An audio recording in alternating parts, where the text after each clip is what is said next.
Testing, testing. You hear me? You can stand or you can sit. I'm sitting.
Good morning, Dave. Happy Mother's Day.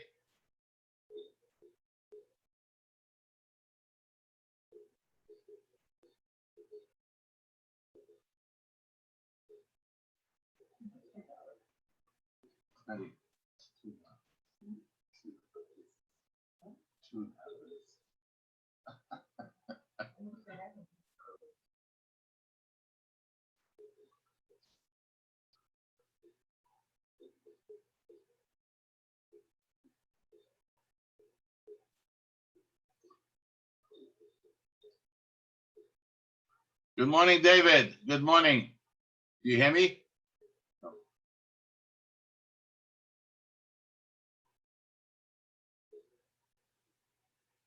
Okay, so I'm unmuted now. Michael, you're unmuted also, right? You hear me, Michael?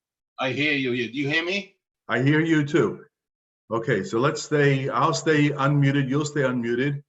And then when we finish, people will unmute them because they'll do the Mother's Day tribute. He said stay unmuted. Yeah, Michael should be unmuted because he's going to be singing. Oh. And we'll be unmuted because we'll be speaking. Oh, okay, just so we don't want like buzzing and. Yeah, But everybody else is muted. everybody else is, it looks like some are, some are not. It doesn't matter. Well, I it's don't- annoying when people are But we getting- should. Hi, Ari, how you doing? People getting help. from Good, home, how are you? you know, and Thank it's, God. All right, so we could mute everybody, but I don't think I'm going to. Maybe somebody's gonna have a question while we're speaking too. That's okay too. So just another 2 minutes and we'll get started actually. Let people join. Yeah. All right, everybody can see okay? Everybody can hear okay? Beautiful.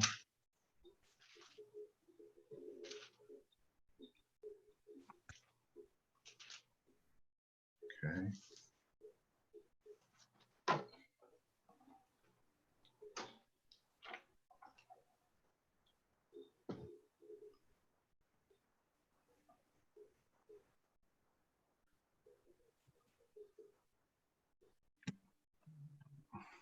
Okay.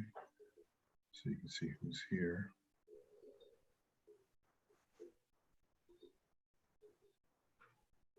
Time? It's No, almost 2 time. minutes. Another minute. Minute, right? One more minute. I have 7:50, Oh, my 9:58. watch is not correct this morning. Oh, well, let's see what it says on your phone. I have 2 58. minutes. No, it's almost, so 9:58. All right, so we have Okay. almost 2 minutes. Yeah. Okay. Hey, right, Perry, how you David. doing?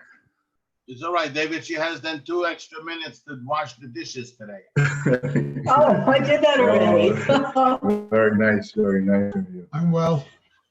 Very sexist remark. How do you know David doesn't, I have a dishwasher, I 2 don't- dishwashers, I'm 2 thinking dishwashers. about that. We're almost less than a minute to go. When I'm bored, I wash dishes. I don't even use the dishwashers. Our dishwasher is a holder for plates.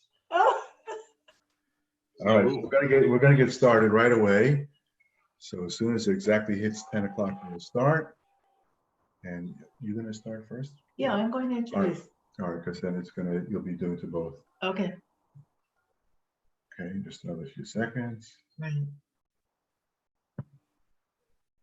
If it gets any darker outside, they All right, won't you see think- us. you think you're ready? Okay. I'm ready. Here you go. You know, if I not mute, your sound is, the sound is going to come over through your. All right, we're on the microphone 4th also, parrot. David. Somebody else is talking. Because we're not going to mute, but you have to all be, shh. Okay. 4th parrot. David will discuss the teaching of Ben Zoma and Ben Azai. Neither Tana is referred to as Rebbe or by a first name. They were great scholars of the early 2nd century CE and are sometimes spoken about in conjunction with 2 other great scholars, Elisha ben Avuya and Rabbi Akiva. After David reviews the wisdom of Ben Zoma and Ben Azai, I'll give you some more information about their personal lives. Ruchim Avoyim, welcome everyone. Happy Mother's Day to all the mothers, and actually happy Mother's Day to all the fathers, because if not for the fathers, mothers wouldn't be mothers. So anyway, happy Mother's Day, everybody. And we have good news. We heard last night that Palm Beach County, where we live, is starting to open up a little bit. So starting on Monday, people can get haircuts. Hair salons will be opening, and restaurants are opening at 25%. So looks like this long nightmare is starting to come to an end. So in honor of the mothers, Ben Zoma says, Ezehu Chacham, who is wise? Halomed Mikol Adam. And of course, this is something we've all heard. It's a famous statement, but this is the source. This is where it comes from, right here. He says, who is a wise person? Somebody who is not arrogant to think that he can't learn from anyone else. And of course, if you're not listening, not learning, you can never learn. So Shenemar and David HaMelech said, Mikol Malamda Hiskalti, from all my teachers I have learned, Ki Edosecha Sichali, because your testimonies, in other words, the statements about Hashem, are my meditations. Those are the things that I think about. Ezehu Gibor, who is a strong person. Who is a strong person? Hakoveshes Yitzro.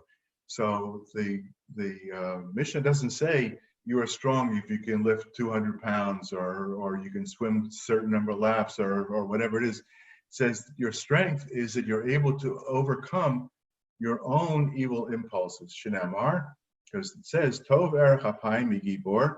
So somebody who is slow to get angry.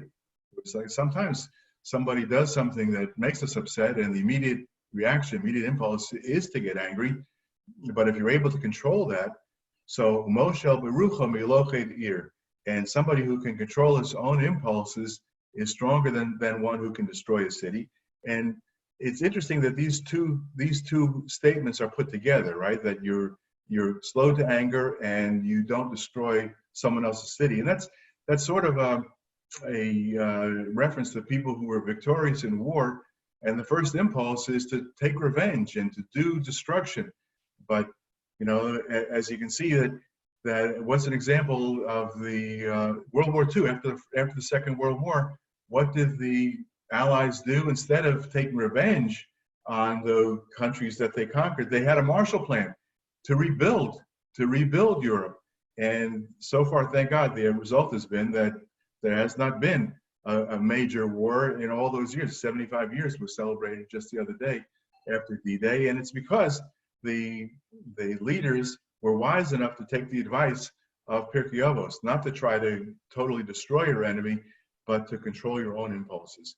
And Ezehu Ashir, who is a rich person, that's again Hasamech Bechalko, someone who is satisfied with what he has. But it does not really mean that if you achieve one goal, that that's it. You can just be satisfied and never try to advance.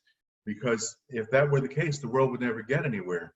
Because, and it says, Shenemar Yegia Kapecha Ki Tochel Ashrecha B'Tov Lach. So you'll be happy and all is well with you in this world, right? And but still in all, we are entitled. In fact, we're encouraged to be ambitious and to have goals and to accomplish. But the point is that as long as you're doing it, keep in mind that you're overcoming your evil inclination, so that you're going to do it in an honest way, in a fair way, not to try to cheat. But nothing wrong with being ambitious and trying to accomplish. Ezu mechubad, who is a person who will be honored, hamechubad asabrios. So if you want respect, the best way to get respect is to show respect for others.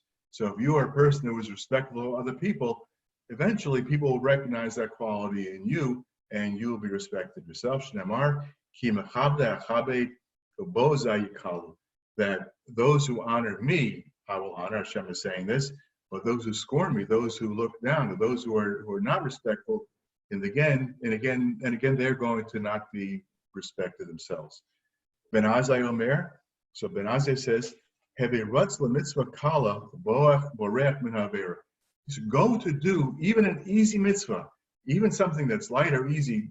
Don't run after it. You know, sometimes people want to do what's difficult, but the easy ones maybe get left by the wayside.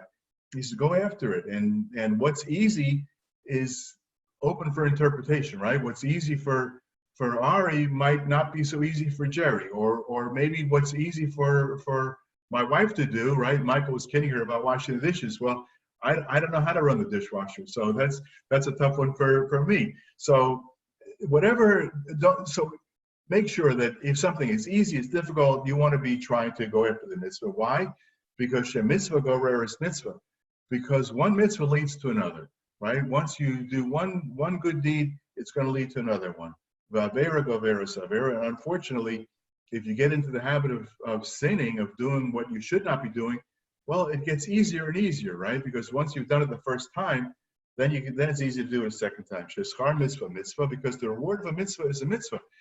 And that's kind of like a double reward, because yes, of course, if we go out and we buy a lulav and esrog and we celebrate on Sukkot and everything, so we're going to get rewarded for keeping the mitzvah. But don't we feel good too, right? Don't we feel good when we do a mitzvah? And certainly when we're doing a mitzvah between people, right? So all this opportunity we have right now to be helping each other and to work together for the community, even though we're separated physically. So that gives us a good feeling, right? It's a mitzvah, do chesed, but not only do we get the benefit of the mitzvah, but we get the pleasure of having done the mitzvah. But if you do an avera, all you have is that sin, and the pleasure that you might have from doing the avera, it's a fleeting thing, and it's just going to lead you to do more sin. Omer used to say, Al tehi buz l'chol adam. And this one, my grandmother, right? It's Mother's Day, so I can mention my grandmother. She used to say, every dog has his day, right? So don't look down on anybody, because everybody, right? Because al tehi maflik l'chol davar, and don't look down on any item, anything, because she'ein l'chol adam she'ein lo shah. There's no man who's not going to have his moment. It's not going to have his hour, right? Everybody at some point in their life has a strong point. And if you look down on them when they were down, that's not going to be good. They say, be careful, treat people right on the way up, because you're going to meet them on the way down, right?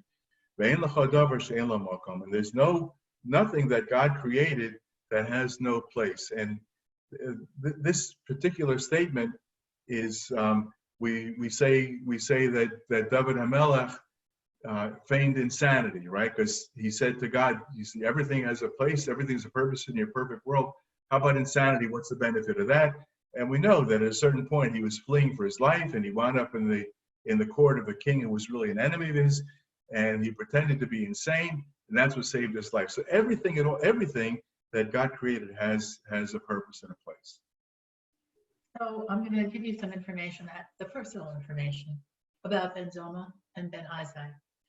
These scholars are not referred to as rabbis, although they were certainly qualified. Perhaps it's because at this time in history, the early 2nd century CE, and during the time of the Bar Kokhba rebellion, the Romans were especially determined to stop Torah learning and would not allow an official smicha to be given to Jewish scholars. But maybe there's another reason why the Mishnah does not honor these men with a proper title. So I'm going to reference a story, and I'm taking it from Gemara Chagiga, Daf Yud Daled Amud Beis, and here Elisha ben Avuya is discussed in great length. So Ben Yoma, Ben Azai, Elisha ben Avuya, and Rabbi Akiva were engaged in metaphysical speculation. I didn't make up that word. I found it in one of the sources, and that's what they said. So it said that they were searching for ultimate truth in what's called the Pardes, the garden, which would be a place of knowledge between earth and Hashem's dwelling place, a mystical place that we shouldn't enter.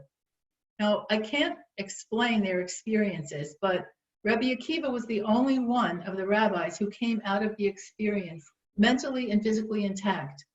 Ben Zoma became demented. Ben Azai died. Elisha ben Avuya became an apostate and is often referred to as Acher, the other one. That's a pretty derogatory term. Yet Ben Zoma and Ben Azai are revered for their opinions, though they strayed from mainstream Jewish thought. I'm going to introduce two more Rebbeim, Rabbi Levitas, three more, Rabbi Ishmael, and Rabbi Yochanan ben Baroka. Just a little bit about each one. Rabbi Levitas Ish Yavne, an early Tana, is mentioned only this one time in the whole Mishnah.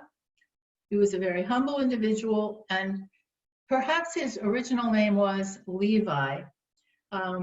He was in the Sanhedrin, and it's possible that he was being confused with another Levi, and so he may have changed his name to Levitas. Rabbi Yochanan ben Baroka was a contemporary of Rabbi Akiva in the early 2nd century CE, and Rabbi Yishmael studied with the sages of the Yavne Academy mid to late 2nd century CE. Rabbi Levitas Ish Yavne Omer, so Rabbi Levitas from Yavne would say, Ma'od Ma'od hevi shval ruach, be extremely humble of spirit, shetikvas enosh rima, because we know what is going to be the end, at least physically, for all of us. So it doesn't pay to think too much of yourself, because if we all think about what is the end going to be, it's going to be kind of difficult to have that arrogant attitude. Rabbi Yochanan ben Baroka Omer, so Rabbi Yochanan ben Baroka said, Kol ha'machal Shem Shamayim b'seiser, anybody who does an action which is Chil Hashem, we all know what a Chil Hashem is. It's something that brings dishonor to the name of God. Nefroim mimenu bagoli.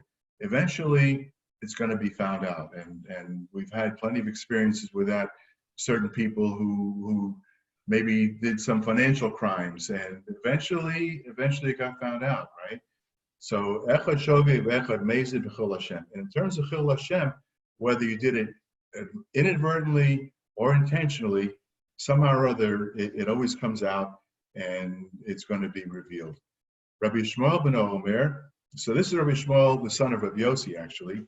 He said, Halomed al-manas l'lamed, if somebody is studying for the purpose of teaching, maspikin b'yado l'lamed. So we know that if you're trying to live a good life, you're trying to do mitzvos, Hashem helps us, right?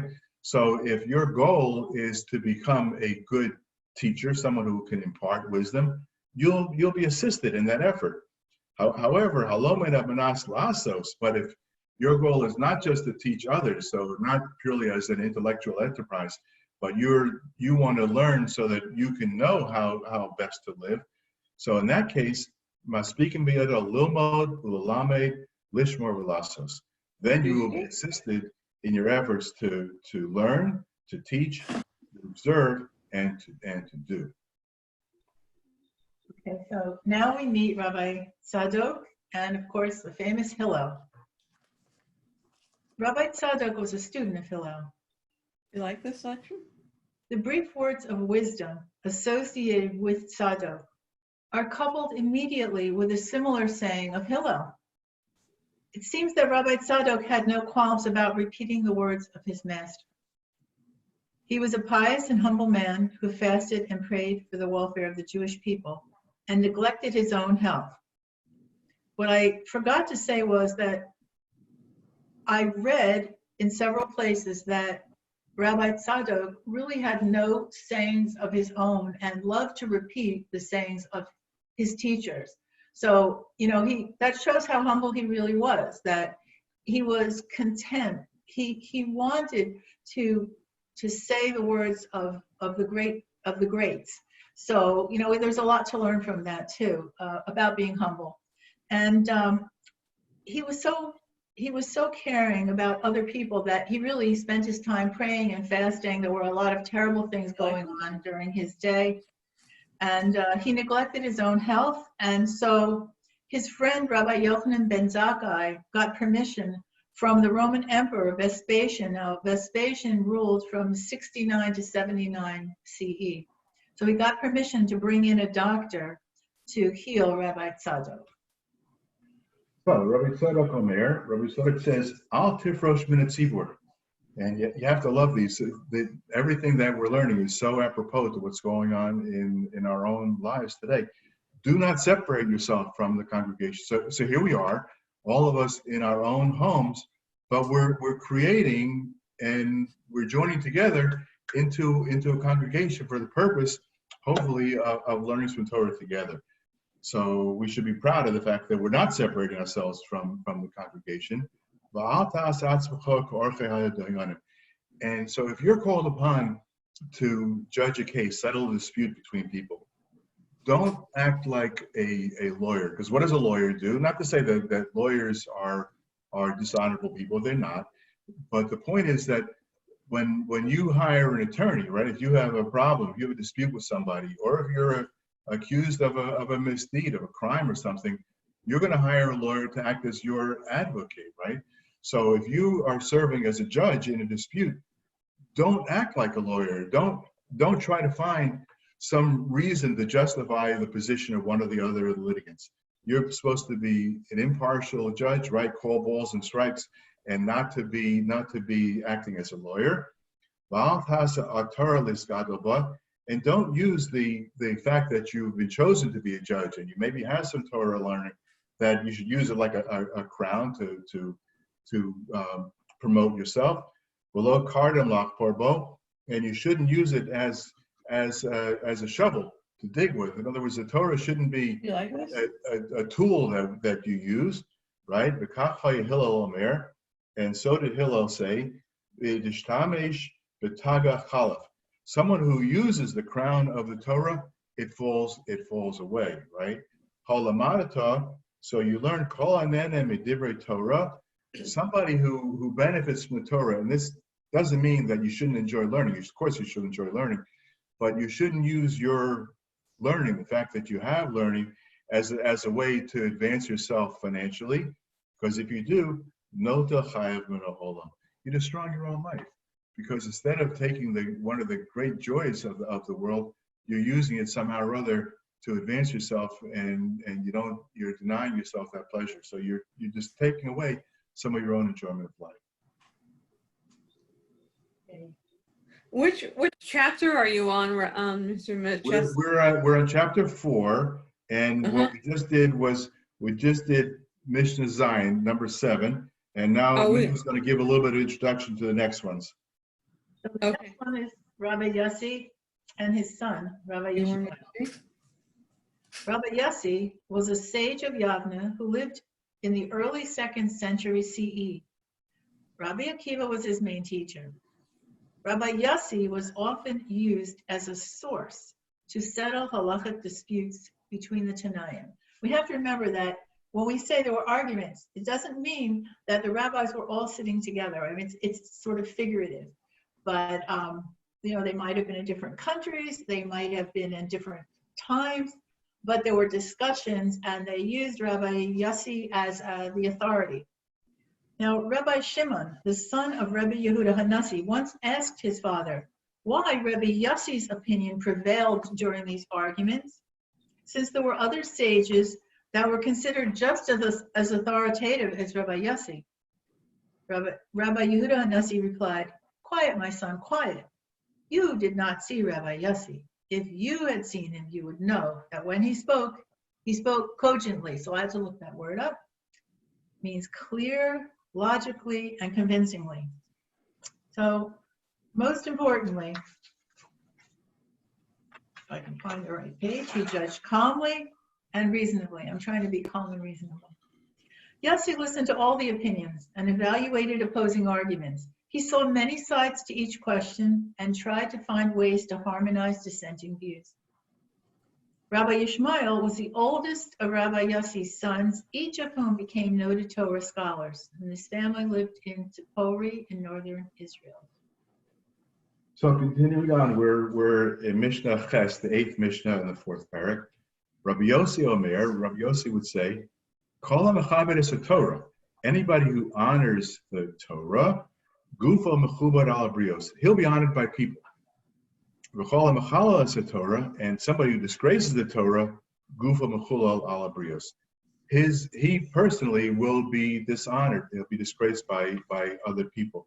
And of course, we all know, right? You see that if you act a certain way, you give honor to your learning, it's going to bring respect, going to bring honor to you. And if you denigrate it, if you make fun of it, so what happens in the end? People don't respect you, don't think very much of you, and you'll wind up people having a low opinion of you.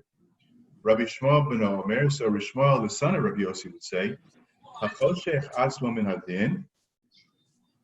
Somebody who choshech means darkness, right? So basically, it means like to hide from being a judge. So somebody who tries not to serve as a judge in a court, somebody like that, porek mimeno eva bagazel v'shua shav. So he spares himself, he avoids enmity, because what happens very often when a case is decided, it's not too common that both sides are happy, right? So somebody is going to not like the judgment that you gave, so that means that you are going to create enemies for yourself. And also you're going to be putting yourself into situations where there's temptation of theft, of bribery, right? And false swearing, because in many cases in the Gemara, there's always an attempt to avoid shvuos, right? They always want to try to solve a case without bringing a person to swear. So an example is if two people, very famous case, right? Shnai Mochas and Batalis, two people find a coat or a jacket or something in the street, and they're both pulling on it, and each one says, "I found it, right? I found it, it's all mine," right? Each one says the same thing. So now you're the judge, Perry. What do you do, right? They both say that they found it. They both say that it belongs to them, and so there are no witnesses to what took place. So now you're the judge. So what do you have to do? The Gemara says that you have to make them swear that I have no less than half of it. Because if you make them swear that they have all of it, one of them is going to be lying. So this Mishnah is telling us, avoid that. Don't get yourself involved in that, because somehow a lot of times in court cases, false was, and of course in our American courts, everybody swears, right? You know, you put your hand in the Bible, you swear to tell the whole truth, and you know that, of course, some people are swearing falsely, and you want to avoid that. Vagas libo b'hora, and somebody who is quick to judge. He feels like he understands the situation immediately, doesn't take a lot of time thinking, and he immediately gives the decision. So the Mishnah says, what is that person?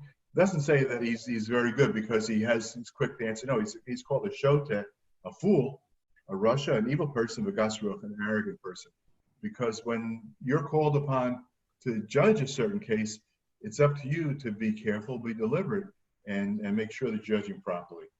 Hu hayomer, and Rabbi Shmuel further would say, this is the 10th Mishnah, Al te'idon yechidi, do not judge alone. Don't you be the sole judge. Why not? Because who is it that's permitted to judge alone? Who is it that's the one sole true judge? She'ein don yechidi al echad. There's only one being in the world who can judge alone, and that's not you and that's not me. So don't be a judge by yourself. And now, so you take that advice to heart and you get two other people to join with you, but don't say, Al tamar kiblu dati, and you don't say to these people, listen, I brought you in because I don't want to be judging by myself, but obviously my opinion is certainly more valuable than yours, so here's what I think and let's do it this way. You don't say that. Shehein rashayim v'lo ata, because they're permitted to judge the case themselves. So they're in the role of being a judge, and they have just the same right as you to listen to all the facts and come to their own conclusion. And by the way, they can overrule you because the rule is majority rule. So two out of three, even though you might be the greater scholar, their opinion is the one that counts. All right, on to Rabbi Yonatan and Rabbi Meir. Rabbi Yonatan is rarely quoted in this. He's a rarely quoted Tana of the 2nd century CE. Rabbi Meir is a Tana we met last week. You know his wife Bruria was famous in her own right. And I wanted to review some information. I keep every week, I think I need to say this because we can't assume that we all know all the facts. And I think these are important and to give you a good picture. So what I wanted to say is that I wanted to review just a second about what the Mishnah, how did it come to be? So Rabbi Akiva assembled the Mishnayot, and Rabbi Meir organized the Mishnayot into topics. So when a Mishnah is not attributed to an author, when you don't see an author, you can assume that it is Rabbi Meir. They ascribe it to Rabbi Meir. Eventually, Yehuda Hanassi wrote down everything and he sealed the Mishnah. So I just wanted to get that in. And then a little bit more on Rabbi Meir. So he was a student of Rabbi Akiva. He studied with Rabbi Yishmael and Rabbi Elisha ben Avuya. The other, that guy we met a few minutes ago, Meir descended from a family of converts, from the family of the Roman Emperor Nero. Meir studied under Rabbi Akiva, but he also learned with Rabbi Elisha ben Avuya, that guy, the other. Meir continued to learn from Rabbi Elisha and made every attempt to get Rabbi Elisha to go back on the path of righteousness. Disparaging remarks were made about Rabbi Meir because of his continued association with Rabbi Elisha, the other. Rabbi Meir is sometimes referred to disparagingly as Achere, meaning someone, or perhaps implying nobody. Continuing on with the Mishnah, we're on Mishnah 11, Mishnah Yud Aleph. Rabbi Yonasan Omer, Rabbi Yonasan would say, Kol HaMekayim es HaTorah Mi'oni. So poverty is a test, right? We're constantly being tested throughout our lives. So if you're poor, that's a test. If you're rich, it's a test also, right? Because how you conduct yourself when you have money and when you don't have money, right? So somebody who observes the Torah when he's poor, sofo l'kaimon be'osher. So he's not using his poverty as an excuse. He's not saying, I just don't have time. I am so involved with trying to survive that I don't have time to learn. But he makes time to learn. So eventually he's gonna succeed financially, and he'll be able to observe the Torah when he's rich. They'll call him a batel as a Torah mi'osher, and somebody in his wealthy state ignores the Torah because he's too busy with his business and whatever else he's doing, and so he can't be bothered with it. And he makes all kinds of excuses for himself because, after all, this has to get taken care of. And what is the end going to be? Sofa levatla me'oni, and in the end, he'll lose his wealth, and he will be not observing the Torah as a poor person as well. So of course we all know that this doesn't always happen, does it? I mean, sometimes people are poor and they study, right, Ari, they stay poor, and some people are wealthy, and we know that they don't behave correctly, and somehow or other it seems like it works out for them. So the answer is that God has his calculations, right? Hashem has his calculations, and it's not up to us to judge and decide what it should be the proper role for people, or what should be the way people will live, the reward that people should be receiving. That's God's calculation. It's not up to us. And I just want to finish by saying again that today is Mother's Day. A couple of days from now, it's going to be Lag BaOmer. Hopefully, we're all going to be able to get out, and those of us that need haircuts are going to be able to get a haircut, and we're going to be able to continue to be together as an online community for the time being, and eventually get back to the point where we can enjoy our company with our fellows in our congregations, and I'm writing a note to David. oh, right. You forgot. I didn't forget, right? Okay.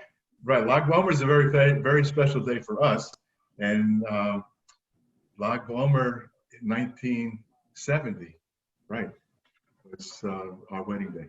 So this is going to be a 50th anniversary. We were hoping to celebrate it in Eretz Yisrael, right? We had Can you see this? No, I don't think we can 50 see it. years. I wrote 50 on here. Need a magic marker.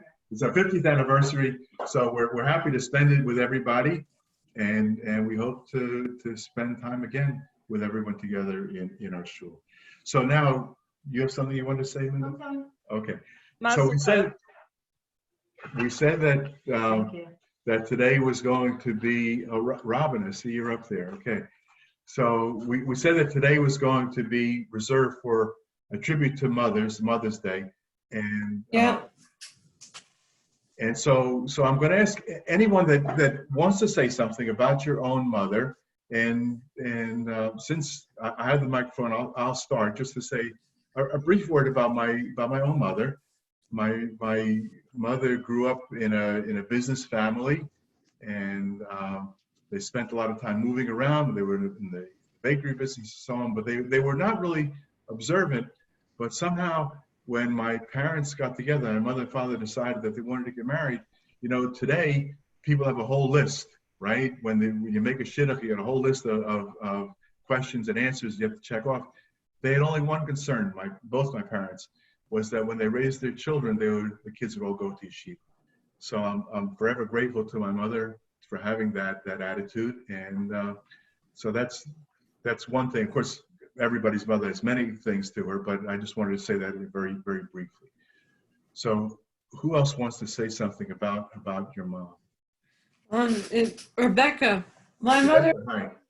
Hi, this is my mother, Susan Motansky. I love her so much. She's taking care of me. She's a wonderful person, a wonderful mother, and I cherish her. She's taken care of me throughout my life. She's a genuinely compassionate and caring person, and she means the world to me. And happy Mother's Day to the world's best mother.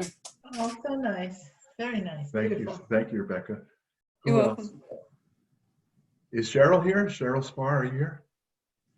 I don't see Cheryl. No. Okay. Who else? You can unmute yourself. There's a Cheryl is here, but she's muted. Cheryl's muted. Am I unmuted now? Yes, Cheryl.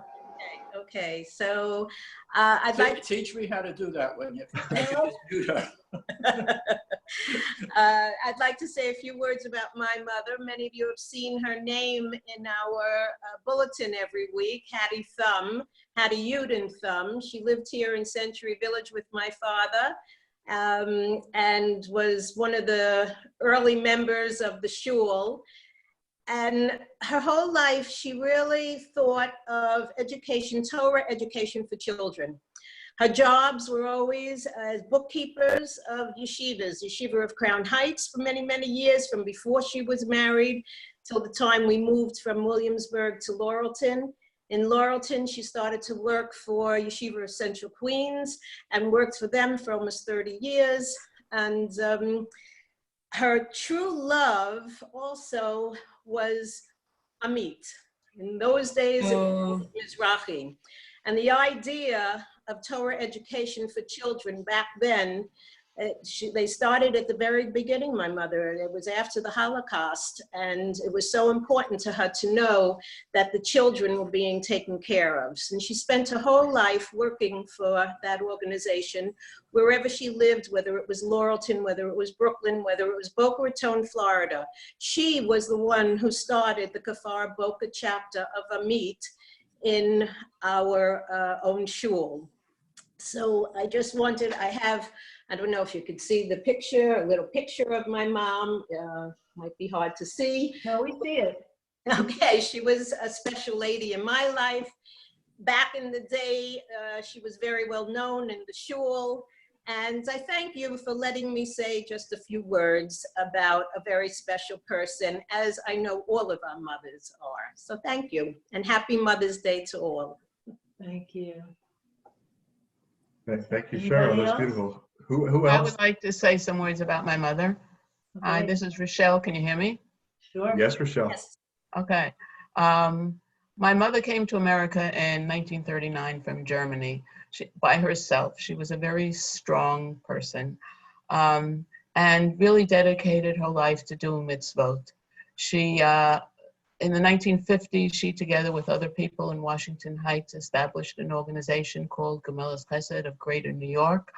There was a rabbi, a lawyer, and other lay people, and their goal was to help people in need. They got calls from Brooklyn, even from Israel, and my mother was on the phone often till all hours of the night. People were in need of financial assistance. Later on, a number of years later, they established a senior citizens home in Palisades, New York, that served the needs of many people. And my mother's life was really dedicated to doing mitzvot. She would go visit the old people in the hospital. She herself was in the later on the early 90s, she would walk up a hill to the nursing home in the area to go feed the old people. And she really did a lot of chesed. And she was with us till she was 99 3/4. Was only sick about 2.5 months in the last years of her life.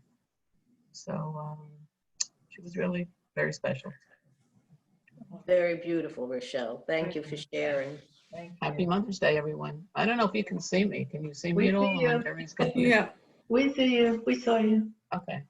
All right, here's a picture of my mother and the rest of us at my son's. Hold it up higher. Raise it up a little higher. Higher, little higher. A little higher. Yeah, oh, Yes, great. yes. Oh, Beautiful. nice, very nice picture. Beautiful. Oh, I like that. This just happened to be standing across in the bookcase across from us. Oh, very nice. All right. Okay, who else? Anyone else want to say something about your mom? Okay, so if now we have a special treat. Since it is Mother's Day, we have a musical treat. Michael? Sure. Go ahead, Michael. Ich will bei euch a Kasse fragen, Yes, yes. mit welcher Teiere vermegen, wenn's dort allem gekauft das nicht für keine Geld, das gibt mir nur sich. Und doch als man verliert das Ei, wie viel Tränen man vergisst. She's saying something. Zweiten gibt man keinem nicht, es hilft Here's nicht you. kein Gewalt. Ahoi, Is Dad still sleeping? wenn es auf Do you have a gallery view of this? Oh, wait. You wanted a gallery view? Wait.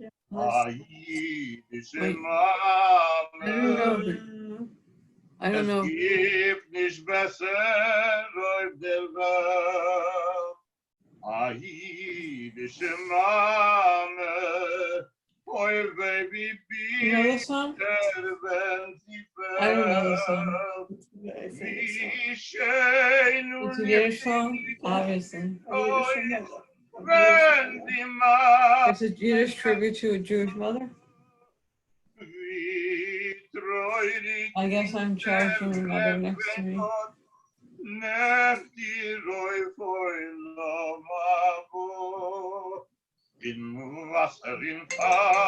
me see if we, oh, wait a minute. Hello? Step away. Step away. What? Step away. Hello? Yeah. What happened? Oh, I'm not quite sure what happened. You can't talk when you're on the Zoom. I wasn't doing anything bad. No, it's okay.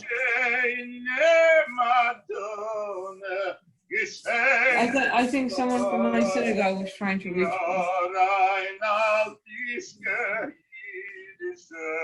Well, what did you get so tense about?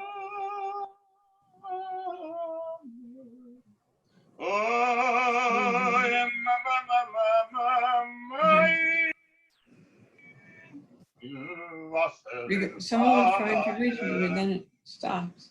It's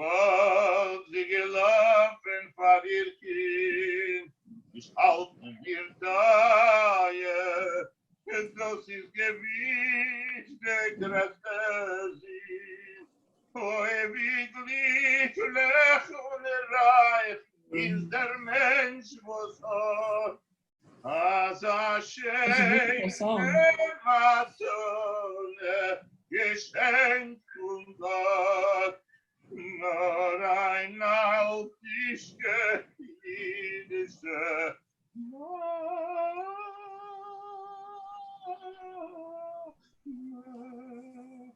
I think one of the participants was trying to reach me, but then it stopped. You're not supposed to listen to speak on the Happy phone. Mother's Day. Okay, happy Mother's Day. Beautiful, Daddy. Thank you. Okay, happy Daddy, you did a great job. Happy Mother's Day. Happy Mother's Day, everyone. Happy Mother's Day.